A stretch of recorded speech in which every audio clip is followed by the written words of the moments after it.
Budget तो बाद अरविंद केजरीवाल ਜਿਹੜੇ ਨੇ ਉਹ ਗੱਲਬਾਤ ਕਰ ਰਹੇ ਨੇ ਦਿੱਲੀ ਸਰਕਾਰ ਨੇ ਆਪਣਾ ਬਜਟ ਪੇਸ਼ ਕੀਤਾ ਕਿ ਕੁਝ ਕਹਿ ਰਹੇ ਨੇ सुनते हैं। तौर पे बहुत ब्रॉडली देखूं तो इन दो समस्याओं का समाधान, रोजगार और महंगाई, इन दो समस्याओं का समाधान आज ये बजट दिल्ली के लोगों के लिए करता है। इतने बड़े स्केल के ऊपर इतने क्रिएटिव और इनोवेटिव तरीके के साथ मुझे नहीं लगता, रोज़गार पैदा करने के लिए मुझे नहीं लगता आज तक कभी भी किसी भी सरकार ने प्रयास किया है जो आज इस बजट के ज़रिए किया गया है। पिछले 7 साल में दिल्ली सरकार ने लगभग 12 लाख रोज़गार दिल्ली के युवाओं के लिए तैयार किए। इनमें 1,78,000 रोज़गार सरकारी सेक्टर में थे और लगभग 10 लाख रोज़गार प्राइवेट सेक्टर में थे। 12 लाख रोज़गार पिछले 7 साल के अंदर दिल्ली में आम आदमी पार्टी की सरकार ने तैयार किए। आज जो बजट पेश किया गया है, ये बजट अगले 5 साल के अंदर 20 लाख नए रोजगार तैयार करने का लक्ष्य रखता है। ये बात कहने के लिए भी हिम्मत चाहिए कि हम अगले 5 साल में 20 लाख रोजगार देंगे। ये कोई चुनावी वादा नहीं है, आज कोई चुनावी सभा नहीं थी। आज विधानसभा के अंदर बजट रखा गया और बजट में 20 लाख रोजगार तैयार करने का एक पूरा खाका देश के सामने रखा गया। ये बहुत ही बोल्ड बजट है, बहुत ही इनोवेटिव बजट है और इसके लिए मैं मनीष सिसोदिया जी को और उनकी पूरी टीम को बहुत बहुत बधाई देता हूँ। यही आज लोगों की सबसे ज़्यादा ज़रूरत है। कोरोना की वजह से बहुत सारे जॉब्स चले गए, हर घर के अंदर तकलीफ़ है, लोगों के पास नौकरियाँ नहीं हैं, लोगों के पास जॉब्स नहीं हैं।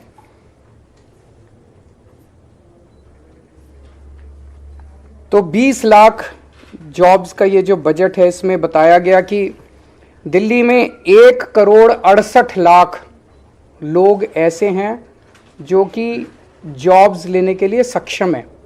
आबादी 1,68,00,000 नहीं है, आबादी तो 2 करोड़ के ऊपर है, उसमें बच्चे हैं। ये 1,68,00,000 लोग टोटल हैं who are fit to take up jobs. उन 1,68,00,000 लोगों में से केवल 1/3 लोग ऐसे हैं जिनके पास आज जॉब्स हैं दिल्ली के अंदर, बाकियों के पास जॉब्स नहीं हैं। तो ये 33% की जो संख्या है, इसे हमें बढ़ा के 45% तक 5 साल में ले जाना है। इसे 12% हमें इंक्रीज़ करना है। 12% इंक्रीज़ करने का मतलब है कि आज 56 लाख लोगों के पास जॉब्स हैं, इसे 76 लाख तक ले जाना है। तो 20 लाख नए जॉब्स हम लोगों को क्रिएट करने हैं। और ये कोई एम्प्टी प्रॉमिस नहीं है, खोखला वादा नहीं है। आज जितने डिटेल में इस बजट के अंदर पूरी रूपरेखा समझाई गई, ये जॉब्स कहाँ से आएंगे, इतनी महीन exercise, micro exercise, detailed exercise, practical exercise मुझे नहीं लगता कभी इस तरह की हुई है। जो सेक्टर्स आइडेंटिफाई किए गए रिटेल सेक्टर में, इन सेक्टर्स के अंदर जॉब्स क्रिएट किए जाएंगे। Retail sector, food and beverage sector, logistics and supply chain, travel and tourism, entertainment, construction, real estate, green energy. तो ये 8 सेक्टर्स हैं, 8 क्षेत्र हैं जहाँ पे नए जॉब्स क्रिएट किए जाएंगे और हर एक की बहुत डिटेल्ड प्लानिंग की गई है, हर एक की बहुत डिटेल्ड स्कीम्स बनाई गई हैं। दिल्ली की 5 मार्केट्स आइडेंटिफाई की गई हैं जो कि दिल्ली की फेमस मार्केट्स हैं, ट्रेडिशनल मार्केट्स हैं। इन मार्केट्स को पूरा रिवैम्प किया जाएगा, उनको रिनोवेट किया जाएगा और वहाँ पे उम्मीद है कि पूरे रिवैम्प और इनोवेशन के बाद उन मार्केट्स के अंदर बड़े स्तर के ऊपर बिजनेस बढ़ेगा। दिल्ली शॉपिंग फेस्टिवल लगाया जाएगा। दिल्ली शॉपिंग फेस्टिवल से उम्मीद है कि पूरे देश से और दुनिया भर से बहुत सारे टूरिस्ट्स दिल्ली आएंगे, जिससे दिल्ली की इकनॉमी बढ़ेगी। और हर साल दिल्ली शॉपिंग फेस्टिवल होगा, लंबा फेस्टिवल होगा। जिससे दिल्ली की इकोनॉमी बढ़ेगी और दिल्ली में बड़े स्तर के ऊपर जॉब्स क्रिएट होंगे। होलसेल दिल्ली जो है हमेशा से देश का एक तरह से होलसेल मार्केट रहा है, पर किन्हीं कारणवश उसकी वो जो होलसेल का जो नेचर था, उसका जो कैरेक्टर था, वो ख़त्म हो गया। इसको वापस रिवाइव किया जाएगा, दिल्ली को वापस होलसेल मार्केट बनाया जाएगा और अलग से दिल्ली होलसेल शॉपिंग फेस्टिवल किया जाएगा। दिल्ली बाज़ार पोर्टल बना रहे हैं हम लोग। मैंने पिछली साल ऐलान किया था दिल्ली बाज़ार पोर्टल, जिसमें दिल्ली के सारी दुकानें, दिल्ली के सारे मार्केट्स एक पोर्टल पे लाए जाएंगे। तो दिल्ली के अंदर कुछ भी माल बिकता है, छोटी दुकान पे, बड़ी दुकान पे, कहीं भी कोई भी माल बिकता है, वो आपके पड़ोस में रहने वाला, किसी कॉलोनी में रहने वाला आदमी भी खरीद सकता है और 24 घंटे खरीद सकता है। ऐसा नहीं कि सूरज छिपने के बाद फिर दुकान बंद हो जाएगी, कभी भी खरीद सकता है, रात को 12 बजे 1 बजे भी खरीद। अमेरिका में रहने वाला कोई आदमी भी खरीद सकता है, लंदन में रहने वाला कोई आदमी भी आपके लोकल मार्केट से, खान मार्केट से, चांदनी चौक से, आपके लोकल शॉपिंग कॉम्प्लेक्स से कोई भी माल खरीद सकता है। इससे हमें उम्मीद है कि दिल्ली की अर्थव्यवस्था को एक बड़ा जंप मिलेगा और दिल्ली के माल जो है वो पूरी दुनिया के अंदर बिकने चालू होंगे। गांधीनगर को ग्रैंड गारमेंट हब के रूप में डेवलप किया जाएगा।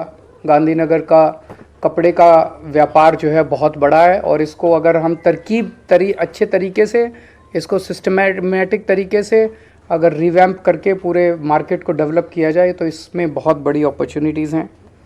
दिल्ली की जो नई स्टार्टअप पॉलिसी है वो बहुत बड़ी अपॉर्चुनिटीज़ खोलती है। दिल्ली ऑलरेडी देश का स्टार्टअप कैपिटल बन चुका है। दिल्ली के अंदर आज पूरे देश में सबसे ज़्यादा नए स्टार्टअप्स निकल रहे हैं।